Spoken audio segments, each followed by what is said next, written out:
Hi everyone, and welcome to the first week of Absolute Beginners. For this week, we have a total of 4 different chapters and a whole lot of exercises to help you get prepared for the many different assignments this term. I'm going to start off with a lecture on the disciplines of art, which is sort of a table of contents on all the different aspects you'll be learning throughout your artistic journey. After that, we'll spend a good time doing some line and shape exercises in order to help you build some dexterity with a variety of different drawing tools. Lastly, you'll be putting together an image collage that will help me get to know you a little bit better as an artist. This assignment will also give an opportunity for those that are completely new to Photoshop get introduced to the program. I hope you are as excited as I am, so without further delay, let's get started. Chapter 1: Disciplines of Art. In order to have an efficient learning process, it helps to comprehend the basic terminology and language of the lessons being taught, regardless of the class itself. So I will be sharing with you all a table of contents that's going to help you determine what you're learning at any given time and understand any issues that arise during your feedback or any type of self-correction for your own artwork. I want to first mention that this list has helped me tremendously in my art education and career even to this day. I was fortunate enough to learn this through my mentor, Marshall Vandruff, who's been famous for teaching here in Southern California. He's very influential to a lot of famous artists working in the industry today. He has passed this down from Drew Struzan, who's a famous artist in the film industry. Even if you haven't heard of his name yet, you've probably have seen some of the movie posters he's worked on, as you see here. All the way from Indiana Jones, Star Wars, Back to the Future, and Harry Potter. Now with that said, we'll get on to the list itself. Now, the first thing we usually learn in any introductory art class is technique. Technique is basically learning how to use our artistic tools, also known as art mediums. Art mediums are simply the art supplies you use to create a work of art. So whether your medium is pencils, pens, watercolor, Photoshop, or oil paint, there's going to be a lot of lessons on how to use each particular medium. Some samples of this will include knowing how much water to paint ratio you need in order to put a proper wash of watercolor on a particular paper. It can also include a very fundamental principle in oil paints itself, where you're going to use a very thinned out layer at the bottom as you apply it to your canvas. And as you progress in your painting, you're going to need to add more oil so that it can dry properly when you finish out your painting. And in Photoshop, even simple tools such as cropping, level adjustments, and even trying to figure out what kind of pixels you need for your canvas size are all very important details to be aware of. Let's take a look at some sample artwork from some of my favorite artists using different mediums with very similar subjects. This first artist is Alphonse Mucha, who's using a combination of watercolor and ink for his mediums. On the very center, we have the master John Singer Sargent using oil paint for this large painting. And to the very right, we have Ruan Gia using the digital medium such as Photoshop to create his illustration here. Now, technique will also refer to how we apply the medium itself. Artists can be using the same mediums as another artist, but when used differently in the process, the outcome can be varied significantly. Sometimes this can be what sets a distinctive style from one artist to another. For this next set of samples, we're going to take a look at different artists using the same mediums, but applying it in different matters. For the next set of samples we have here, we have artists that are all using oil paints. The one to the very left, we have Chardin using a glazing technique where he would apply thin layers of paint onto each layer so that it'll be transparent and the colors from the bottom will show through. It doesn't do it justice to see it on a computer screen or even a book. If you get the opportunity to see something like this in person at a museum, you'll notice how the effect of the fruits and the materials of the objects themselves look like they're glowing.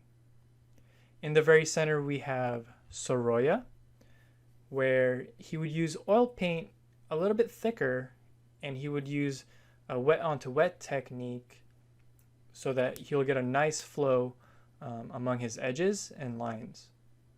To the very right, we have a contemporary artist, Jeremy Mann, using very thick paints, and where he'll use not just a brush, but a palette knife to scrape the paints and move it around. That way he can capture the type of mood and feeling in his paintings where it feels a little edgy and rough, also to depict the wetness of the sort of environment he's capturing. As you can see, there are endless possibilities on how art can look just on the different tools available to us artists. So it's quite important to understand the properties of the tools we're using when we're creating a piece of artwork. The second category is draftsmanship.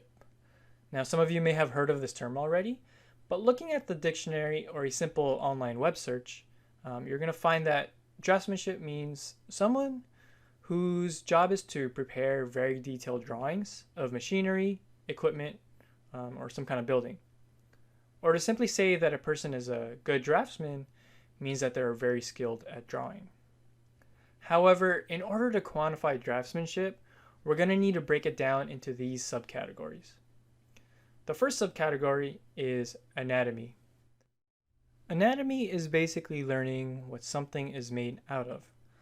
Learning human anatomy is very important if you want to be a character designer, portrait artist, or an illustrator with figures in it. So learning the parts of a skeleton and major muscles is helpful when creating these from imagination and design these subject matters. This, of course, would be the same for other living subjects such as animals, plants, and anything else you could find in nature. To illustrate a sample of understanding anatomy very well, here we have Jonathan Kuo, who's an artist that I've had a pleasure of taking a class from. I took an animal drawing class from him, and he took us to field trips, going to the zoo and museums to learn about the functions of these animals, both alive and extinct. For the sample on the left, he did a demo of large cats, where he would show us the differences between a saber-tooth and a lion, and all the general anatomy that a cat has. And the sample to the right is his creature design. He's a concept artist, so he has to make things up from imagination and put things together from references. And what makes his artwork so great is his deep understanding of anatomy. And you can see him apply the muscles and functionality of something like a cat into his work such as this. Once again, we have John Singer Sargent with a couple of drawing studies that he did for studying human anatomy and also the anatomy of drapery. Now, even though John Singer Sargent mostly painted from observation versus designing from his imagination, he's still applying all the things he learned from his initial studies in order to produce and design a better oil painting such as the one on the right. Now, anatomy doesn't just end there, since it's important to think about other things such as man-made objects like cars, tanks, trains, airplanes, and even buildings. Someone who studies the anatomy of buildings are basically architects.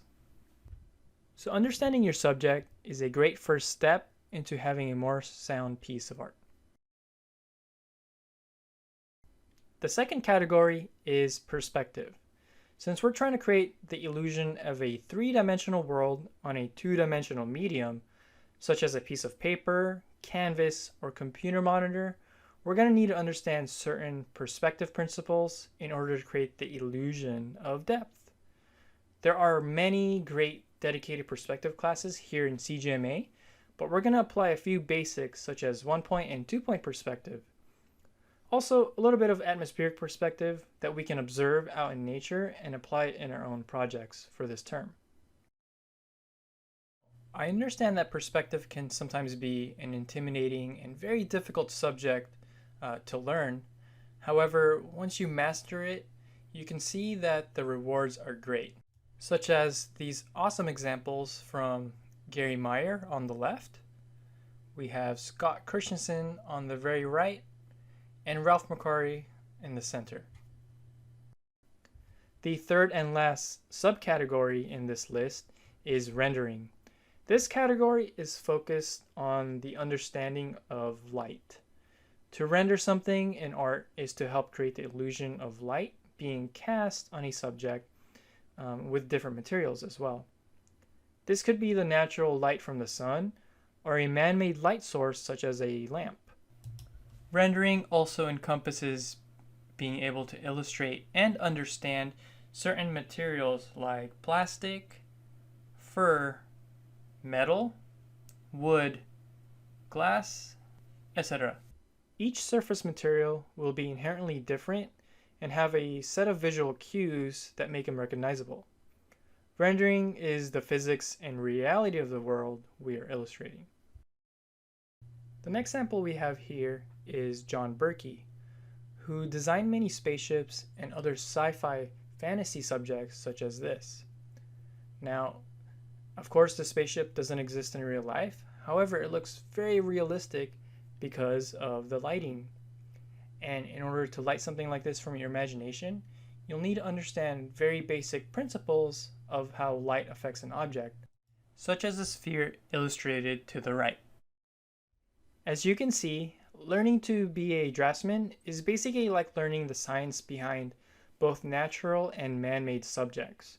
Knowing and understanding these principles help us communicate to our viewers a sense of reality into our work. Without it, it makes it harder for our viewers to relate and understand some of the things we're trying to communicate to them through our artwork.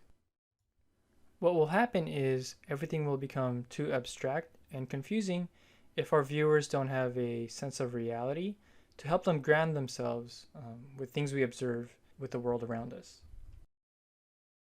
Our last and final category is design. This is a very large subject with many subcategories within it. To name a few of these key subjects that belong in this category would be composition and storytelling. Smaller categories would be creating focal points, visual balance, creating contrast with opposites, and finding rhythm and pattern and gestures. In a nutshell, this is where the artist lives, as these principles are all about the creative process. We create these design elements by choice in order to elicit an emotional response from our audience. After all, we create a piece of art to make people feel happy, sad, or a sense of excitement. We can even simply pique their curiosity in order to create interest so we can tell them a story.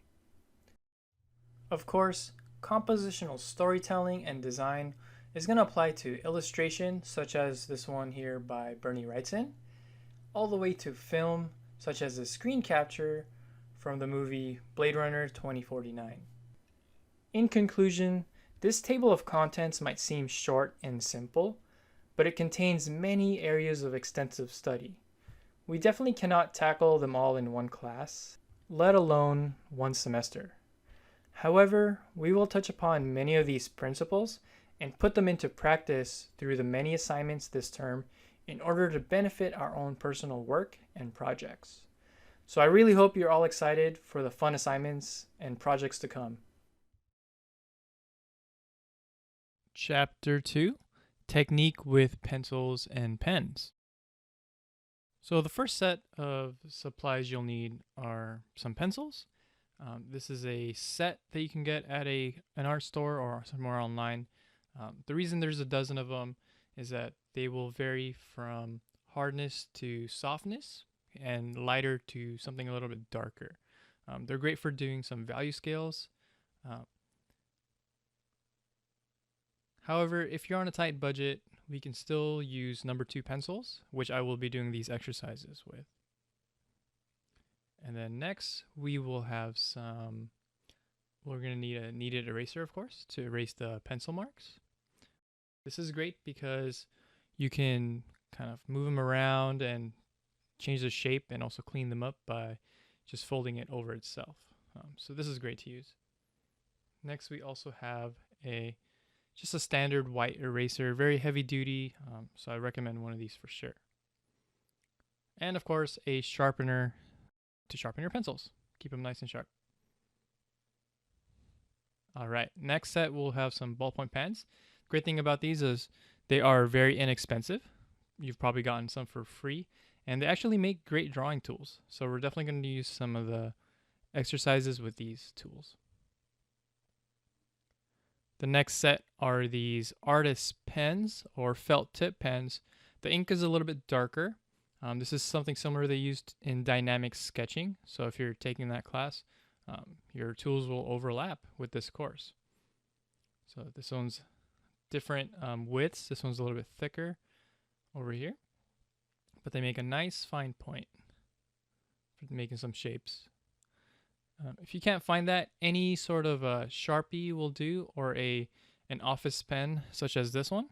You could pick it up at your office supply store, and they make a nice dark ink, a lot darker than a standard ballpoint pen. Also great for just drawing. And of course, a Sharpie. If you can't find any of those, I actually like drawing with this ultra fine point Sharpie. It acts just like the felt tip pens.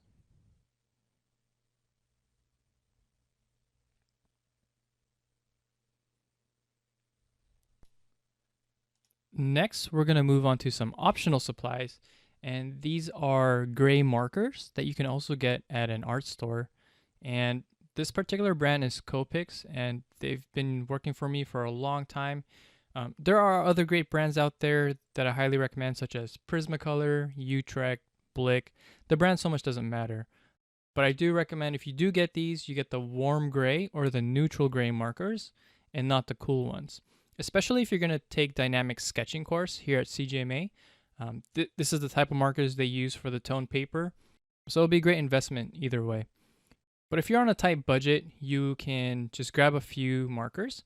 I recommend getting a 20%, which I'm grabbing right now, a 40%, a 60%, and an 80% dark gray. That way, you can have a nice range without buying too many markers. Because the reason I make these optional is because they can get really pricey. So here I'm just testing out the 20%. So you can kind of see the type of value exercise we'll be using them for. This one's a little bit darker. This is a 40% gray. Once we start getting into rendering and lighting, these will come in handy. Here's a 60% with a brush tip. This one has two sides to it, which are really useful for sketching. And last, we have an 80%, like I mentioned. So you can see this spectrum. There's a nice broad range of values that you can capture. As for the black or kind of 100% darkness, I like to use a brush pen. This was just given to me by a friend. I don't really know the brand, but it works just as fine. Just to make, here's another one as well from just my pencil box. So either of these will work fine, or a dark Sharpie. And after that, that's pretty much it for the drawing tools. Another thing I would recommend is a clipboard or some kind of drawing board. That way you can position yourself a little bit easier and you're comfortable. As for paper, we're just going to be using copy or printer paper. These are nice and inexpensive, and we're going to be doing plenty of exercises, and this is more than enough for what we're going to do. Now, this is just an 8.5 by 11 sheet. Equivalent would be something like an A4, depending where you are. Now, again, if you are on a tight budget or maybe your supplies have not arrived yet, you can easily do these exercises with the tools that I'm showing right now. You can just use a number 2 pencil, a ballpoint pen, and a fine tip Sharpie. So with the next set of exercises, I will demonstrate them by just using these simple tools. Now for this, I will have to tilt my page a little bit since I'm right-handed. That way I'm a little bit more comfortable when I draw. We're going to be drawing some straight lines here for this first set. And what I want you to do is just draw a few dots on the page about 3 inches long, or if you're in a part of the world that makes more sense in measurement, about 7 or 8 centimeters. What I'm doing here is I'm ghosting, and once I'm ready, I'll touch and try to draw that line accordingly. So I got a little bit lucky and hit those dots on the first 2 tries. Now, notice on this one, I didn't really quite hit the mark. However, it's not about accuracy, but it's more about just the confident line making. So don't worry too much if you're not hitting those dots. I also want you to experiment with different speeds when you draw these lines. Try ones that are a little bit faster, and a few of them, try a few that are a little bit slower as well. What you'll notice is these slower lines tend to be a little bit more wavy, but you'll hit the dot for sure. Eventually, you'll find a nice rhythm and pacing for yourself, and you can kind of get these lines a little bit more confidently each time. Once you're comfortable doing these smaller lines, we can start doing some longer ones as well. So make sure you just dot it off the same way and ghost it and draw them in as you need to. As you move along, keep an eye on your elbow and your shoulders. Make sure that you're in a comfortable position, because these mechanics are very important in terms of drawing itself. Now, the main reason we're doing these exercises is so we can get rid of that sort of sketchy and hairy, unsure lines like this. When things start to get too sketchy like that, it's really hard to learn proper construction. So if you have this habit, this exercise will help sort of break that habit and build new ones. So continuing down the page, make sure you continue to dot off and make these straight lines accordingly. You can also try some really short lines with or without some dots. That way you have a way you can control these shorter, quicker lines as well. They will come in handy when we do gradients later on. You can also try some short vertical lines going up and down. Now the reason I'm doing these short is just to kind of get familiar with the movement, since it's a little bit different from the normal exercise. And what you'll notice is we have a shorter range of motion because we're going towards our body. You could try a few longer ones like this and try to just get a nice true strike, getting them straight. But as you notice, that line, the longer I get, the wavier it is because of the range of motion we have. And for the big challenge is, of course, trying to do a straight line from one edge of the page to the other. What you'll notice with this exercise is these longer lines will start to arc a little bit, and that's due to our natural arm movement. And that's inevitable, but that's something to be aware of. Now for the next challenge, you can try to redraw on some of your lines again and again. I would do this about 5 times for each one till you get it a little bit darker each time. If your first initial line is dark like this, that means you might be pressing a little too hard on your pencil. So you want to ease up on it and try some light lines.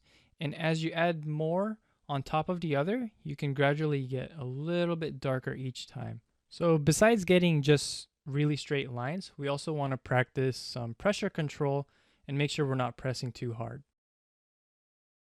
So just a friendly reminder that I am tilting my board and paper, that way I'm a little bit more comfortable as I draw. This is very similar to my writing position, and this translates easily to when we're drawing as well. Because if I do it straight on like this, it's slightly a little bit more difficult as I try to do some lines. So make sure you have a natural and comfortable position for yourself as you do these exercises. For this next set, we're going to be doing some curved lines. What you can do is just start by getting a natural hand movement across like this. But before we do all that, I want you to make 2 dots and try to connect them, just like the straight line exercise. From here, we're going to try to get a certain slope to try to connect those dots. You can try different degrees, where one's a little bit steeper, and some that are a little bit longer as well.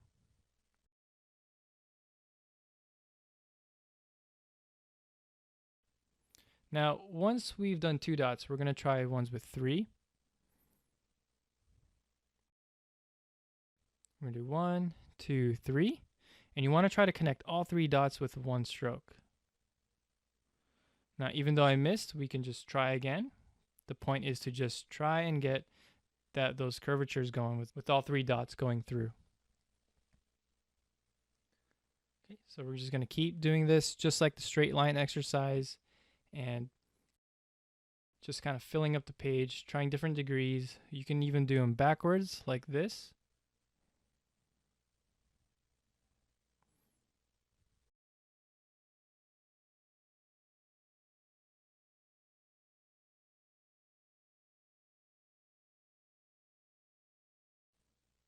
The next challenge would be to try to do multiple dots, so more than just 3, and try to create a wave.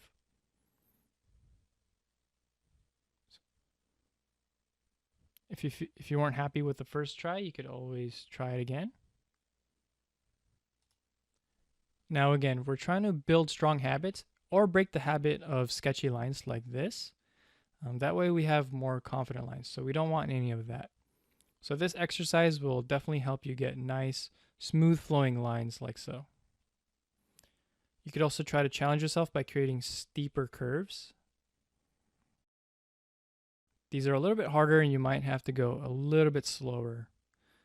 Try ones with 5 dots or more to try to get a stronger arc and wave. So continue to fill the page with many curved lines. And just like the straight line exercise, try a few where you're going over the lines again with your pencil. And each time you go, just make sure you go a little bit darker and try to stay within that curvature to see how accurate you're starting to get with these lines.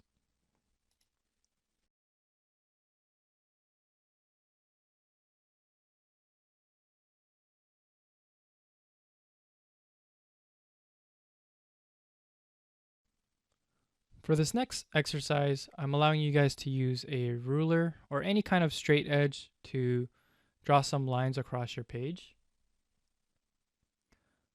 We will be drawing some circles, but first we just need to make some guidelines for ourselves.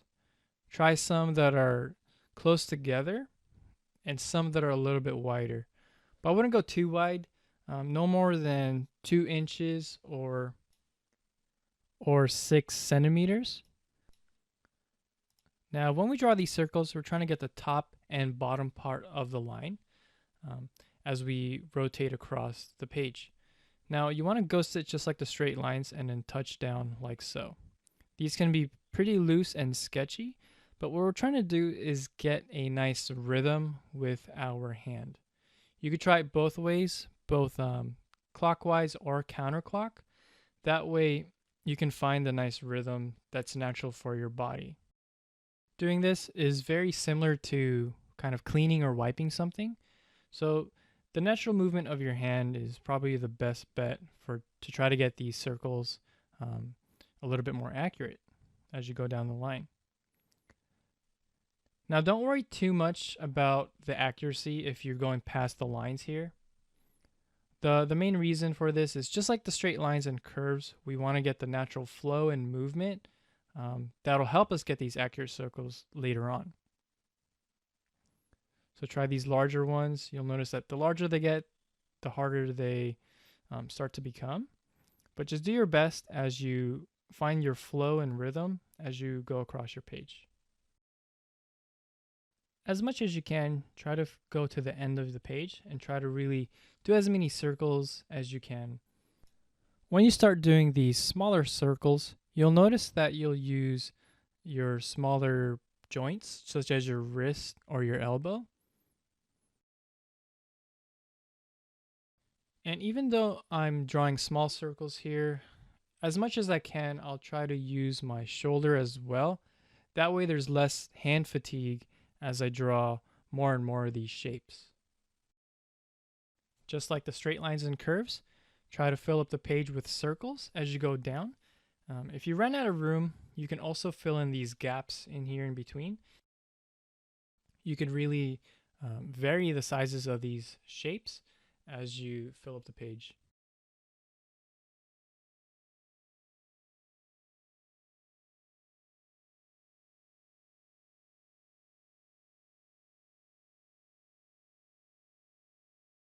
Now, once you've done a page each of straight lines, curves, and circles with your pencil, if you have the artist pencils, you can use that as well.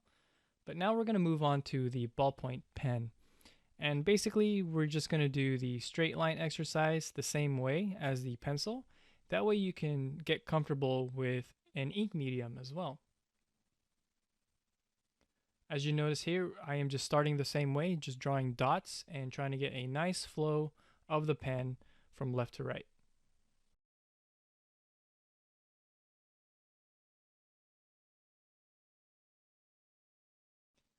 One thing you'll notice with a ballpoint pen is that it's very similar to a graphite pencil in that it has a sort of light mark as you go on.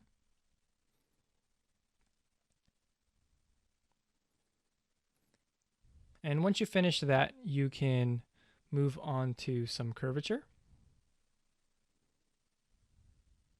So just drawing 3 dots and moving away across the page like so.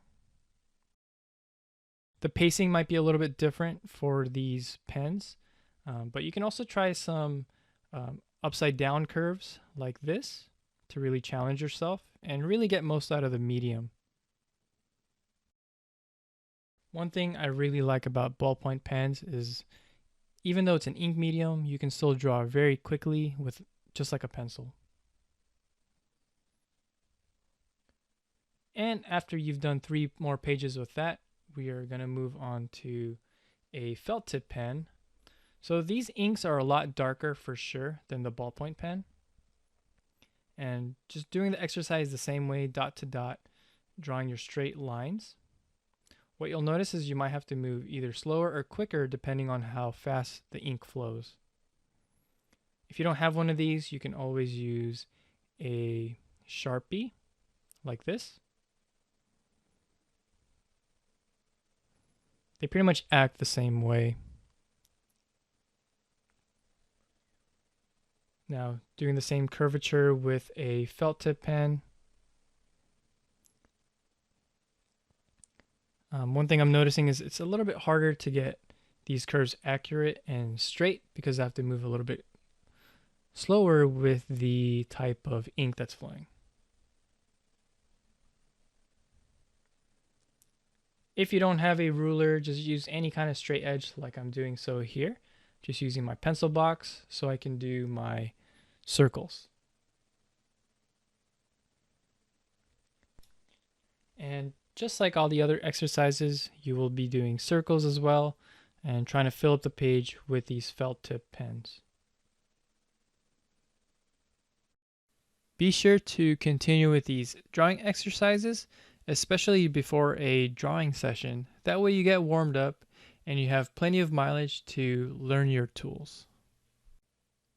Chapter 3, Shape Construction and Design Exercise. For this next set of exercises, we will be sticking with graphite, at least for the first page. And I would recommend sticking with a number 2 pencil, or if you have a pencil set, just use an HB at the hardest and a 2B for the softest. That way it doesn't get too light or too dark for this exercise. Just showing how dark the HB is. And the 2B compared with the same amount of pressure applied on the page. And a number 2 pencil is basically a 2HB, so it's somewhere in between. For reference, I'm using the HB pencil for this demo, as that's what I usually like to use as a personal preference when I do my initial sketches. Now that you've all had a chance to do some line exercises, including some circles, we're going to build off of the exercise by constructing some shapes using the same methods. Here I'm going to start by drawing a square by first dotting off the corners in order for me to connect them.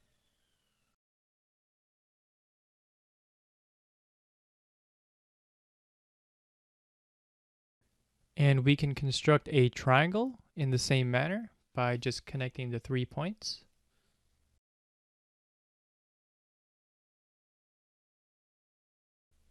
And don't forget to turn your page like I'm doing here in order to get that comfortable stroke when you're drawing those straight lines.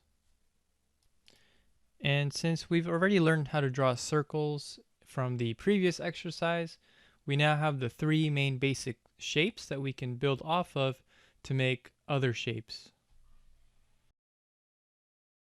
We might also just need to change the proportion. So instead of drawing a square, I'll just be drawing a rectangle by extending the lengths of the sides. Next, I'll be combining a triangle and using the curvature method where we would connect a few dots, we can create a simple shape by combining the two.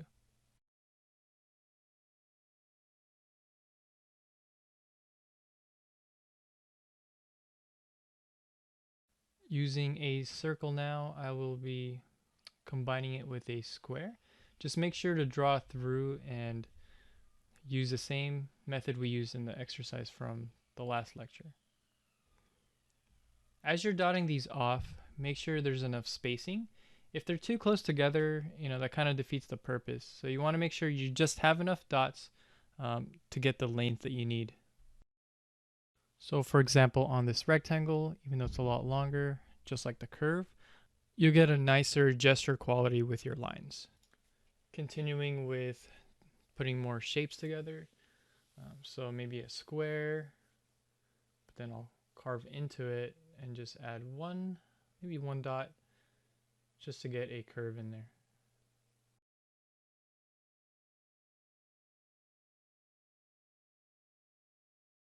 One thing I want to point out is to try and avoid making shapes in one continuous line, at least for now. Since we're trying to build off some good habits, that way it'll be easier for us to construct shapes and eventually 3D forms with these techniques.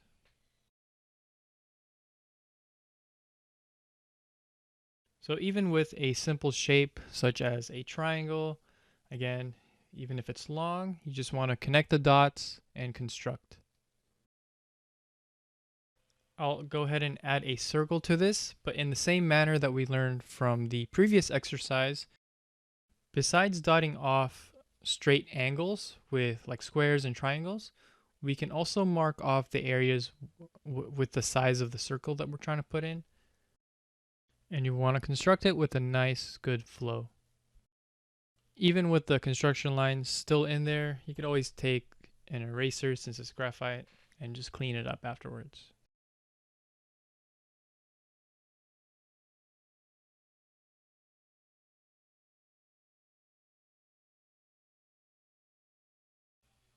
Also, for now, we want to try to avoid very complex shapes, such as this one.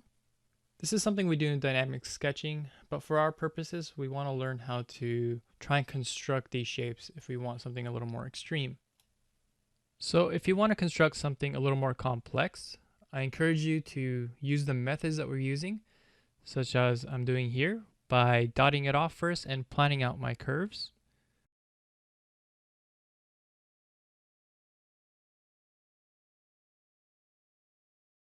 And once I have enough, I can just connect them.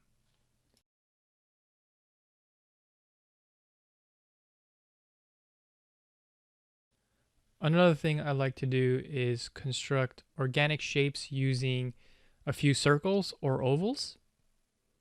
So as you see here, I'm using a couple. And once I have something I'm pretty happy with, I will dot off accordingly to complete the rest of the shape.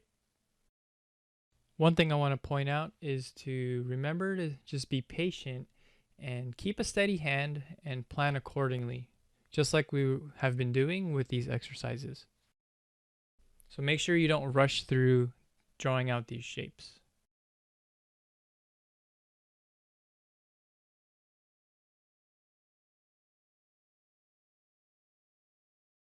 I also encourage you to try to make some shapes that we recognize and can name. So here I'll be constructing a heart using 2 circles and a triangle.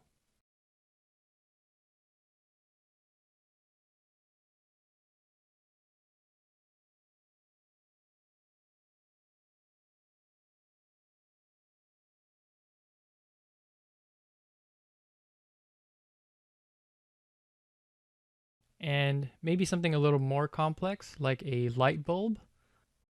First, I'll start with the square and then put in an oval.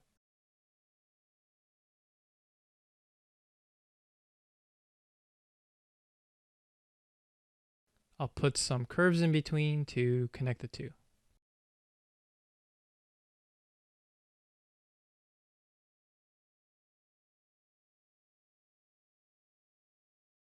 So just adding those 3 things, we pretty much have a light bulb. And just be aware when you start falling back into old habits. So if you need to go back to the warm-up exercises, because we want to get away from that sketchy line, and that can happen with these complex shapes. So here, instead of drawing the heart really sketchy, just make sure you construct it like we did before. Next, I'm going to demonstrate with a ballpoint pen and Sharpie. I encourage you to try a second or even third page with one of these tools. I especially like the ballpoint pen because of how sharp it can get and how quickly I can draw with it.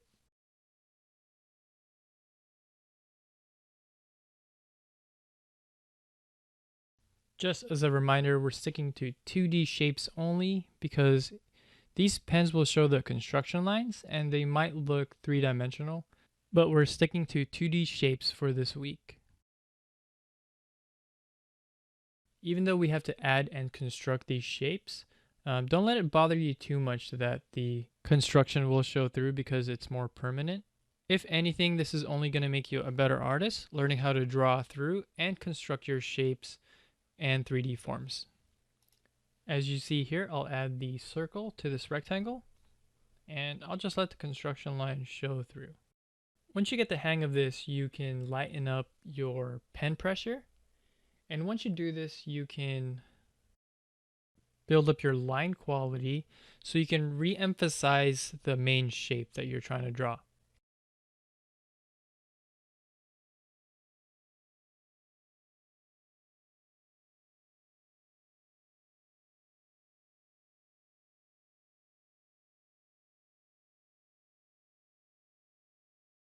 So here I am taking my time by redrawing the curve and the straight lines to create the shape.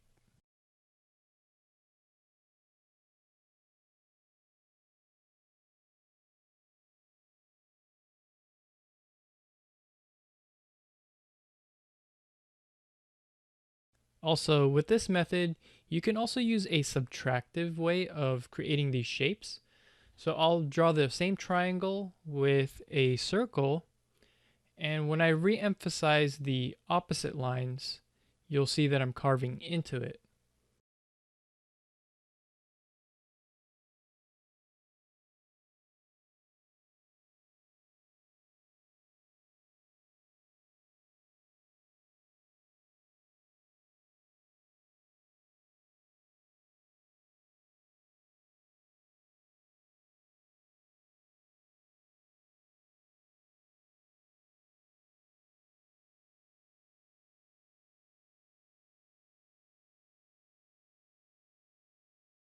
So that way the shape pretty much looks like this. This is a great way to try and problem solve by drawing complex shapes using simple circles and triangles still by achieving something different. And again, just remember to stick to 2D shapes for now for this exercise.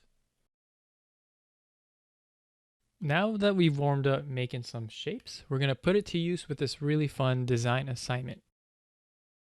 Go ahead and grab a ruler for this, whether it's inches or centimeters. We will, however, measure out the frames and ratios that we will be using.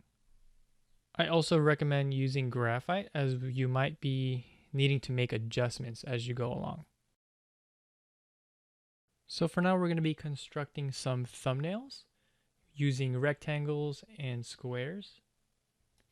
This first thumbnail that I'm constructing is 3 inches wide at the top and 2 inches tall. Each time you finish constructing one thumbnail, make sure you write down your measurements. That way we can keep track of the ratios.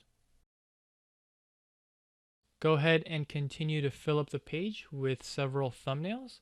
As you can see here, I've gone ahead and sped up the video so you can just watch how I would populate this page. For my second thumbnail, it's a lot wider, 4 inches by 2 inches tall, and it's pretty close to a cinematic shot. You can also try some square formats and try to vary up the sizes. I wouldn't go smaller than 1 inch or about 3 centimeters. 4 or 5 centimeters is a pretty good size. For now, we just don't want thumbnails that are a little bit too small. I would also recommend to do a portrait format versus a landscape orientation. That way we can experiment with different types of compositions. As you see here, I was able to fit about 10 thumbnails on this 8.5 by 11 paper. Make sure to fill up the page the best you can and try to vary up the sizes. Now that we got our pages set up with thumbnails, we are now ready to start populating them with shapes that we learned to construct. So what we're going to do is start composing an abstract image with simple shapes. That way we can make some kind of design out of it. And for starters, I recommend just sticking with circles, triangles, and squares. That way you keep things a lot simpler and you just have to worry about placement, size, and proportion. So I'm going to start this thumbnail by placing a square to the left. And just remember to construct it the same way by dotting it off. From there, I feel like putting an overlap with another square behind it just to build some depth.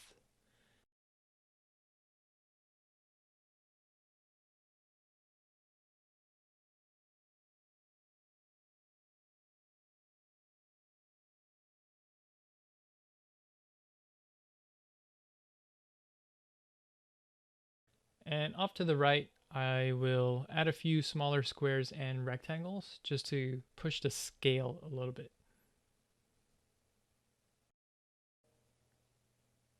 And a lot of this is pretty arbitrary. Like I'm just trying to pick and choose where I feel looks best for this design. I won't be going over too many design notes yet this week. I just want you guys to give it your best shot. Even if you haven't taken a design class or any sort of composition course, I want you all to try to tap into your natural design sensibilities and just trust your gut instincts. You'll be surprised what you can come up with. And of course, if you've already taken some sort of class in photography or anything related that has to do with pictorial design, you can definitely put those skills to use in this assignment. And as you see from my first sample here, just using squares and rectangles, you can, come up with a pretty interesting design. For this second example, I'm gonna try to use triangles and maybe a few circles. And again, just like the previous assignment, you want to draw through and construct your shapes. The other thing I want you to focus on is the emphasis of overlaps. So since I want to make the triangle stand in front of the circle, I want to make sure that the lines are a little bit thicker on the triangle.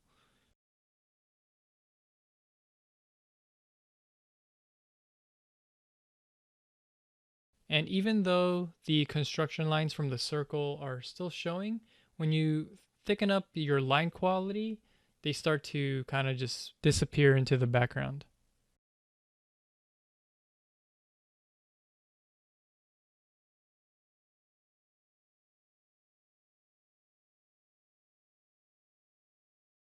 I'm going to do the same with the circles here on the left. Definitely play with different sizes as well. So I have a medium circle in the front, a smaller one in the middle.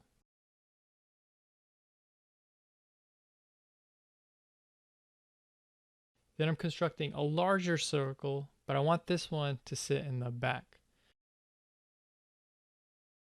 And again, just using the lessons of overlaps, making the lines thicker as they show through. And as things go back, we want to make sure I don't emphasize the lines I don't want to. As you can see here, I'm taking my time and planning things out a little bit. I'm not stressing too much about certain things, but it's kind of like a puzzle game where you're trying to put certain shapes um, higher or lower, bigger or smaller. That way I can come up with something with a lot of variety.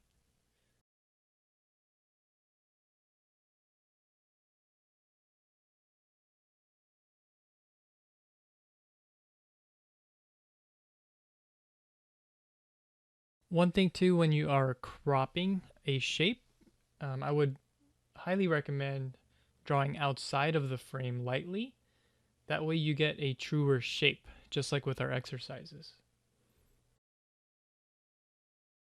I use ballpoint pen in this demo. However, you can use graphite if you feel like you need to erase some lines instead of making some darker.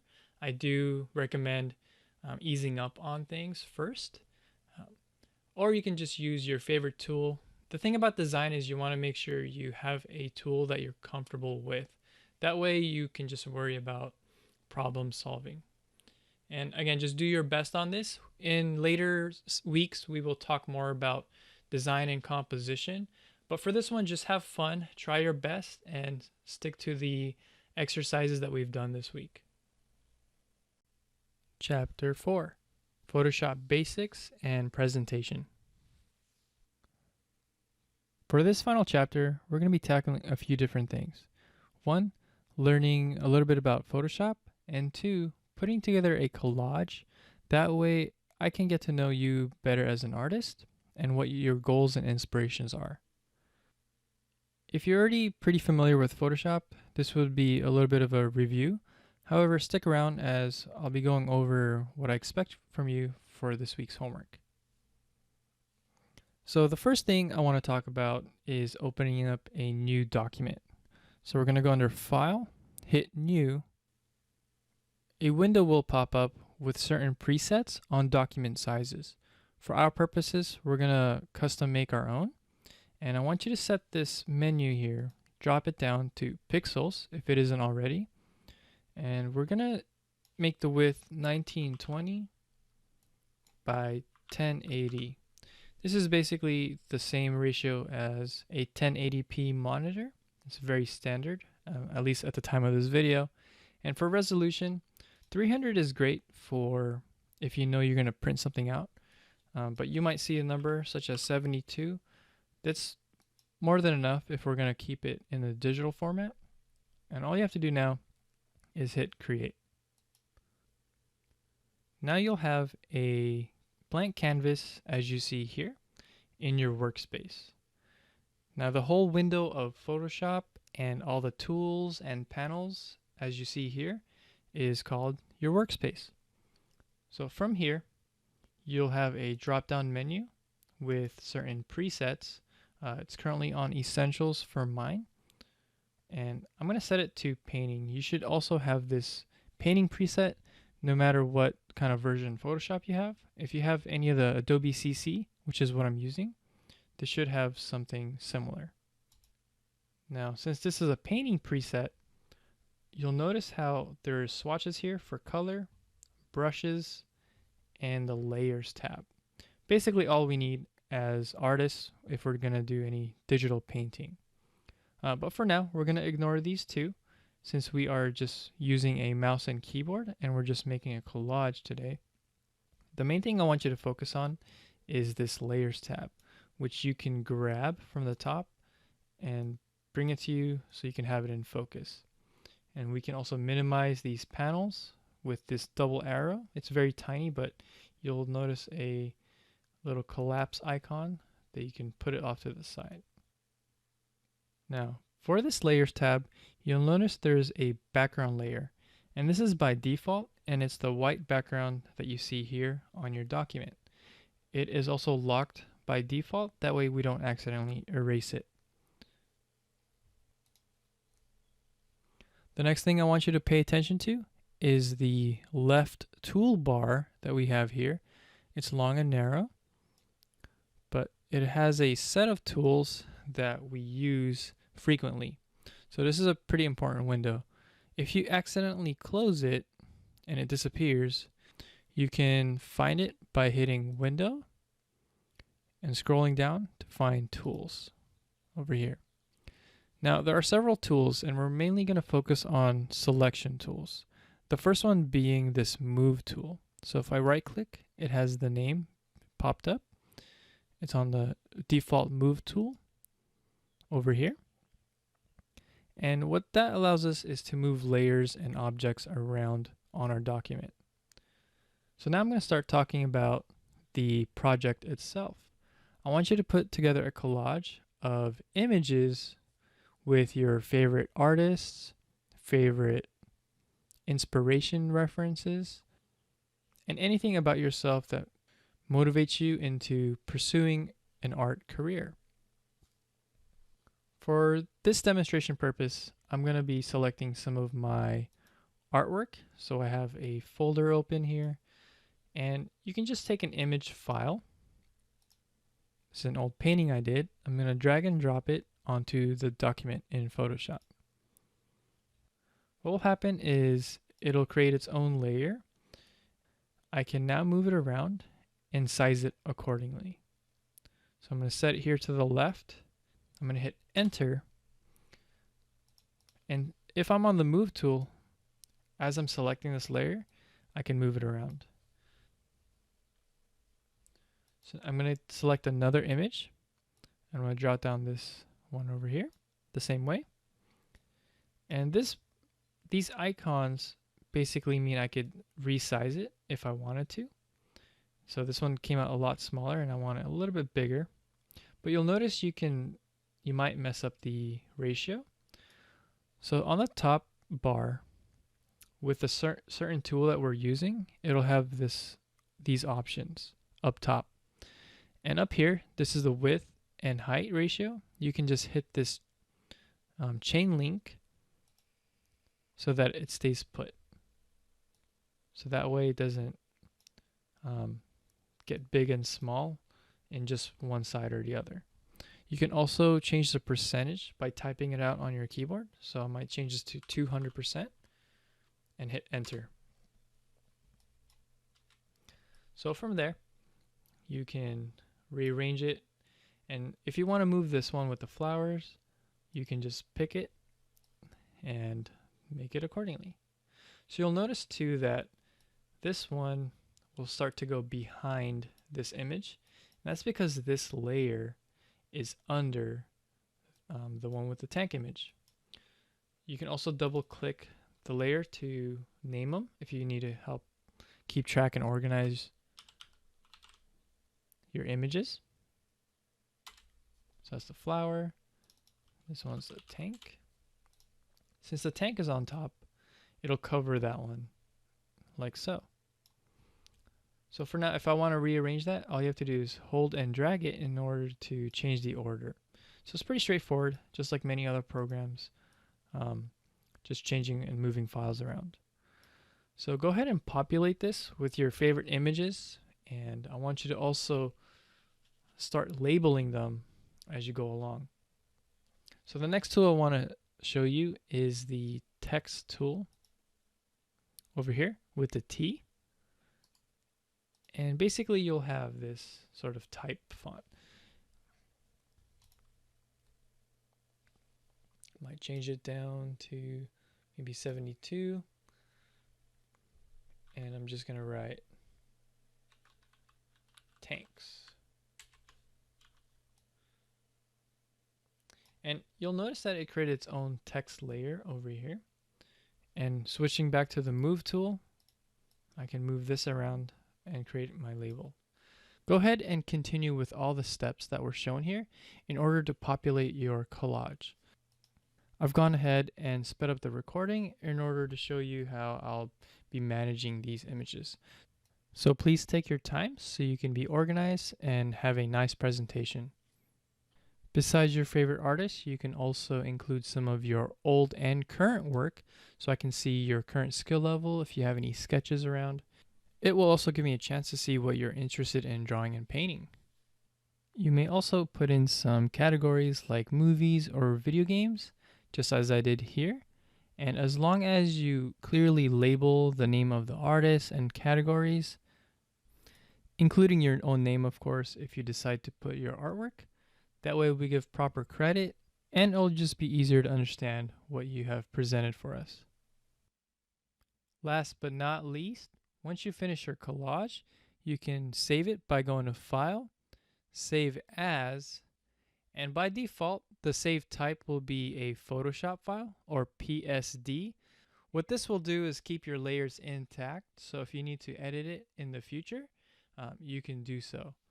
So I would recommend to, of course, write your name and the type of homework for the week. This is the collage homework, and hit save. And you can just hit OK on the maximize compatibility. But once you do that, you'll also need to save a JPEG version, which is the one you'll be turning in. So the PSD file is for yourself, so you can edit it in the future. And you need to make a JPEG file, so it'll flatten it into a standard image that you can upload. And once you find that, you'll see this JPEG options menu. You can keep it on medium to keep the file size low, or on high if you need some higher quality. Just hit OK, and that should save this as a flat image. I hope many of you have found this assignment useful and fun, especially those that are very new to Photoshop. Alright everyone, so for homework this week, you will start by doing the straight lines, curves, and circles exercises. Make sure to do 1 page each for those lines, and then you'll do a set for graphite pencils, ballpoint pens, and a darker ink pen, just like I showed you in the demos. So that should be a total minimum of 9 pages. And for the sets, since it's going to be a lot of pages, I would recommend to compile them into a set. So in Photoshop, you can keep it on one file, and you can have your name up top on your presentation with the straight lines, curves, and circle pages. And I also want you to label the type of tool you're using. So it might be a graphite pencil HB. That way I know what type of things I'm looking at for the feedback. As for your second set of assignments, you'll be doing the shape exercises. So try to do at least 2 pages of the shape construction for the warm-ups, and try those different tools as well. Once you get to the compositions with the shapes, I just require 1 page. It's a really fun assignment, so if you want to do an extra page, definitely add it to this week. As for the last and third assignment, it's pretty straightforward. So if you have any questions about that, please let me know. And I'm really looking forward to seeing what people come up with for this week. So good luck, and make sure you give yourself enough time to do the assignment, since there's going to be a lot of mileage.